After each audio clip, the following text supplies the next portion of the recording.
Unique sign of autism, number 7, echolalia. So as I mentioned in the pronomial reversal one, echolalia is the repetition of what other people have said. So a person might hear someone say something and then just repeat it back out loud or in their head, or maybe just repeat one chunk of what they said, or they could see something in a book and keep repeating it, or they could hear something on TV and keep repeating it. All right, so for example, you might walk up to them, a person, and say, "Hey, how are you doing today?" And if that person started going, "How are you doing today? How are you doing today?"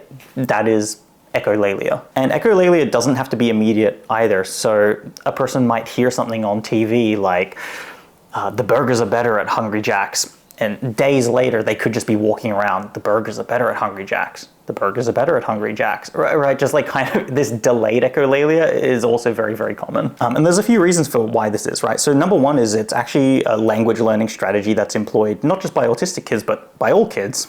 It just seems to be retained by people with autism for much longer into their life.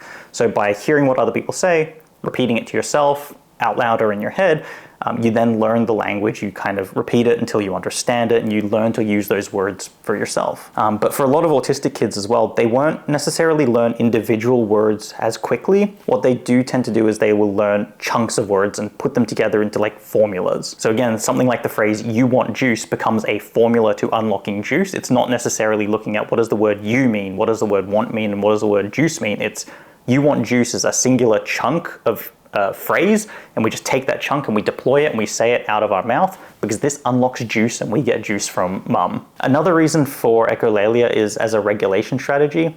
So if there's a lot of information coming in at once through their ears, through their eyes, through their sense of touch and smell and whatever, well, if they're getting a bit of auditory information and their brain isn't processing everything super efficiently or super quickly, or there's a backlog of processing to go through, they might just like loop this bit of auditory information until it feels like they've gotten it, until they've processed it, or just sometimes repeating it over and over it generates kind of a soothing effect.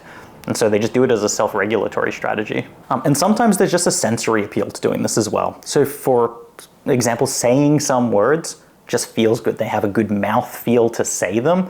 And so through kind of echolalia or just like repetition and then saying this word over and over again, it can have like a sensory soothing aspect to it too.